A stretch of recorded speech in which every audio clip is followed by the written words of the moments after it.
Bonjour, je fais une courte vidéo pour vous présenter le sac photo Paul Marius que je viens de commander et que je viens de recevoir donc au bout de quelques jours.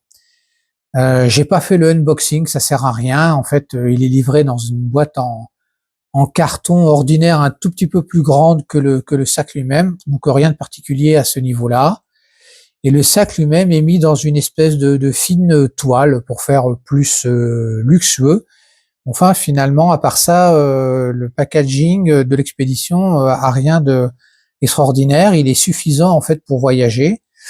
Et le sac est arrivé sans encombre, bien évidemment.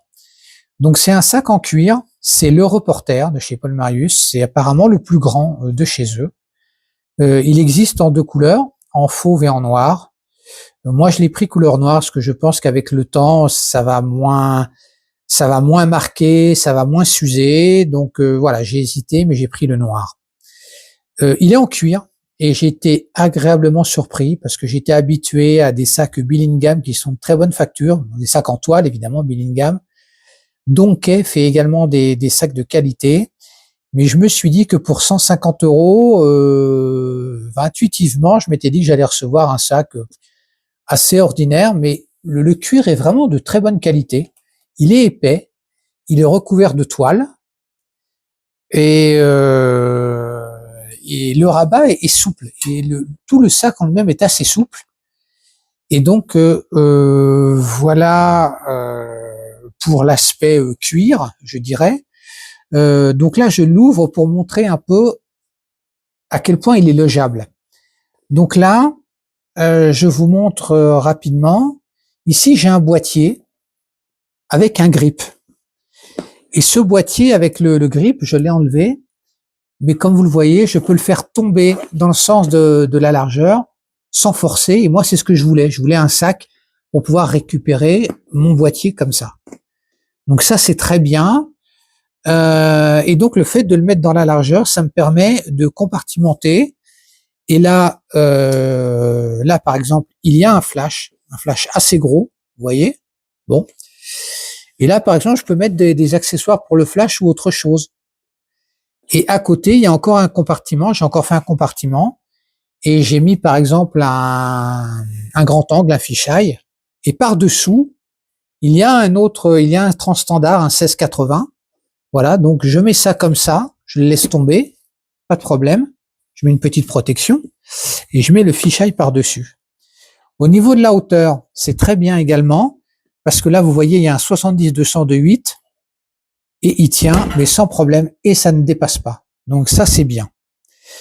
Après, donc, il faut le fermer, évidemment. Donc, je le ferme. Alors, malheureusement, il n'y a pas d'attache cartable. Et ça, c'est vraiment dommage en condition de reportage. Parce que ce type d'attache, c'est pas rapide. Voilà, comme ça, on fait comme ça, rapidement, et on fait comme ça. Voilà. Donc là, je peux le prendre. Là, ça va pas tomber. Seulement, il y a un problème, c'est que si vous êtes en reportage et que vous faites des choses rapidement, une manifestation, un événement sportif sur lequel vous allez bouger, vous aurez toujours un intérêt à fermer votre sac, même si c'est long, bah tant pis, il faudra le fermer, parce que si vous le prenez comme ça, vous risquez tôt ou tard de faire tomber votre matériel. Donc ça, c'est un mauvais point.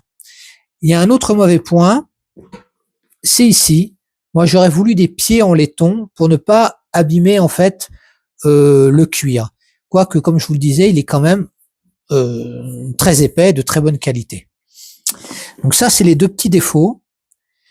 Bonne nouvelle, la sangle de certains sacs photos est jamais est pas toujours bonne, ça tient pas toujours sur l'épaule.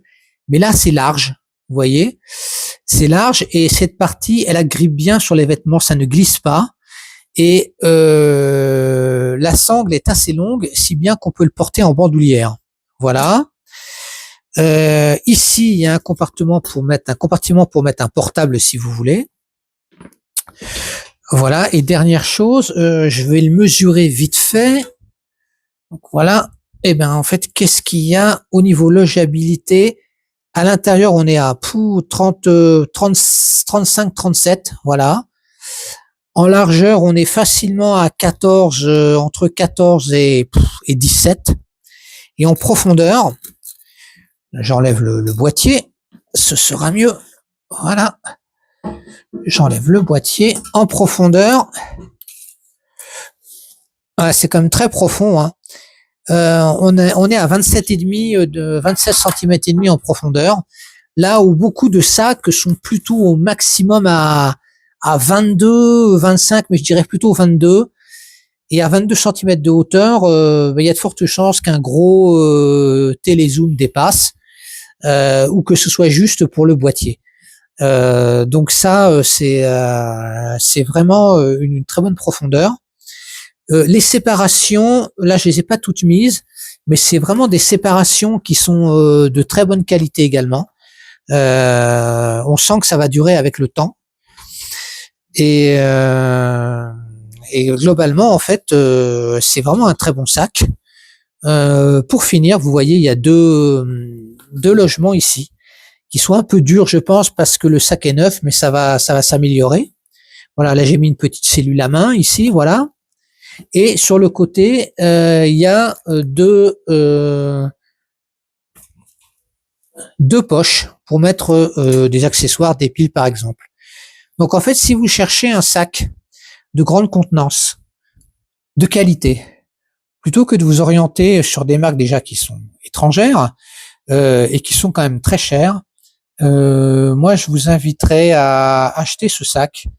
Donc il est en 2025, il est à 150 € port compris, et je pense que vous serez pas déçus par la qualité ni la fonctionnalité. Bon, le seul problème, je vous le dis, faites attention à bien fermer le sac. Il n'y a pas d'attache de cartable, il faut fermer de cette manière-là. J'aime pas du tout. Mais à part ça, c'est un produit qui est très beau, très fonctionnel, et à mon avis qui va durer dans le temps. Voilà, eh bien, bon achat.